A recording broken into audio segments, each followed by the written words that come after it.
नमस्कार, मैं हूं प्रवीण और आप देख रहे हैं जी न्यूज इंडिया। आइए देखते हैं आज के मुख्य समाचार विस्तार से। जवाई बांध के पानी बंटवारे पर किसानों व विभागीय अधिकारियों के बीच हुआ विवाद। प्रेस वार्ता में जवाई के पानी को लेकर जलदाय विभाग के मुख्य अभियंता के बयान पर किसानों ने जताया विरोध। किसानों ने मुख्य अभियंता को घेरा।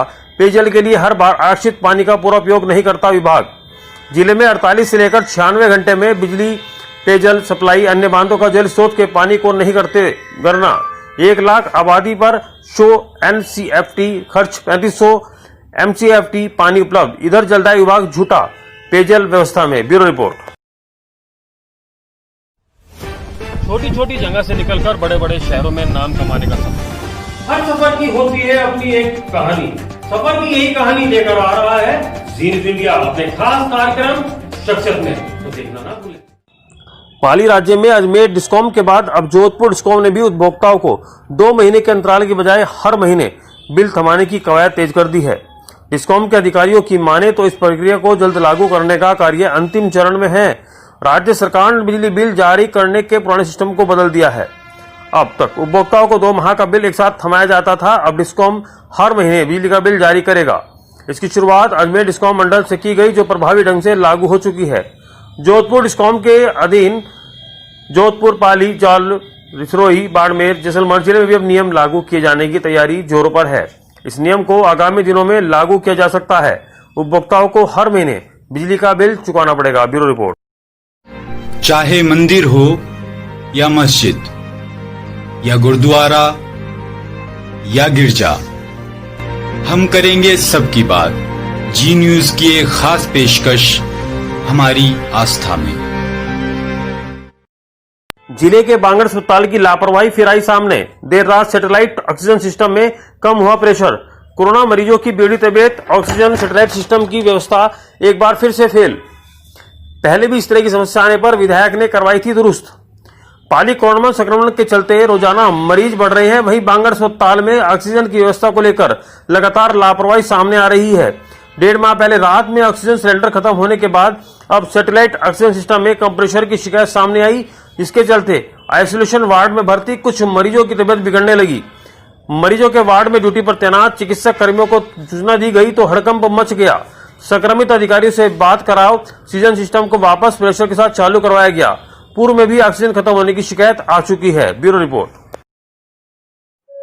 शरीर परमेश्वर का दिया हुआ एक अनमोल तोहफा।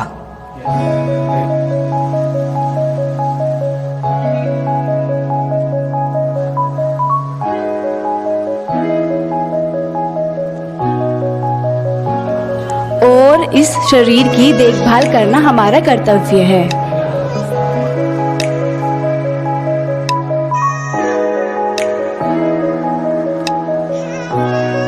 जैसे पेड़ों के लिए पानी जरूरी है, वैसे ही शरीर के लिए योगा।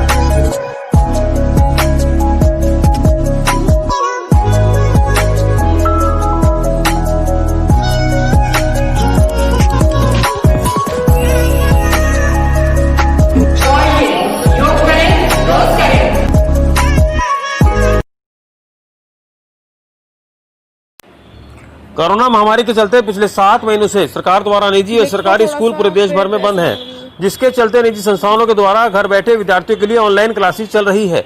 लेकिन इससे भी बच्चों को बहुत परेशानियों का सामना करना पड़ रहा है। निजी स्कूल में पढ़ने वाले कृति एवं भूमि ने बताया कि ऑनलाइन क्लासेस चलने से कभी नेटवर्क तकलीफ आ रही है तो कभी दूर करने के लिए हमें छत पर जाना पड़ रहा है, या फिर जान नेटवर्क सही आता है तो घर के बाहर बैठकर पढ़ना पड़ता है। और घंटों ऑनलाइन मोबाइल लैपटॉप के सामने पढ़ने से आंखों में पानी और धुंधला नजर आने लगा। हम तो यही चाहते हैं कि जितनी जल्दी हो सके स्कूल खुल जाए, ताकि ऑनलाइन पढ़ाई से जो परेशानी हो रही है दूर हो सके। Bureau report. स्टार्ट करती। क्या समस्या आ रही है आपको ऑनलाइन स्टडीज में? हम वार्ड नंबर 37 संकेश्वर दर्शन सोसाइटी में रहती हूँ और हम ऑनलाइन क्लास को लेके बहुत ज़्यादा टेंशन में हैं। और हम जिस सोसाइटी में रहते हैं उधर इंटरनेट बिल्कुल भी नहीं पकड़ता है, तो आधी बार तो हमको छत पे जाते हैं, छत पे भी हमारा इंटरनेट नहीं है, तो हमारा आधा लेक्चर तो छूट जाता है, तो भी मतलब हम करते हैं। और हम चाहते हैं कि हमारे स्कूल जल्दी से जल्दी रीओपन हो। भूवी जी, क्या समस्या आ रही है आपके ऑनलाइन स्टडीज़ में? टिपिकली हमारे तो बेसिकली ये जो लॉकडाउन हुआ है और ऑनलाइन क्लास स्कूल के हिसाब से ऑनलाइन क्लास भी हमारी अटेंड ठीक से नहीं हो रही है और है ना ऑनलाइन क्लास 1-2 आवर्स की होती है तो हम अटेंड कैसे करें और हमारी आंखों में से पानी आने लगता है, आइज़ दुखती है और बीच में ओनली 20 सेकेंड का ब्रेक मिलता है तो हम लोग कैसे पढ़ें। टिपिकली हमें बहुत डिफ़िकल्टी से हम ऑनलाइन क्लास अटेंड करते हैं, हमसे फुल नहीं होता है ये। मैं संकेश्वर सोसाइटी में से वार्ड 37 है, मैं संकेश्वर सोसाइटी में रहती हूँ। हमें बहुत डिफ़िकल्टी आ रही है, नेटवर्क इशू बहुत ज़्यादा ही हो रहा है। बेसिकली हमें इतना प्रॉब्लम आ रहा है हमारे ऑनलाइन क्लास अटेंड करने में।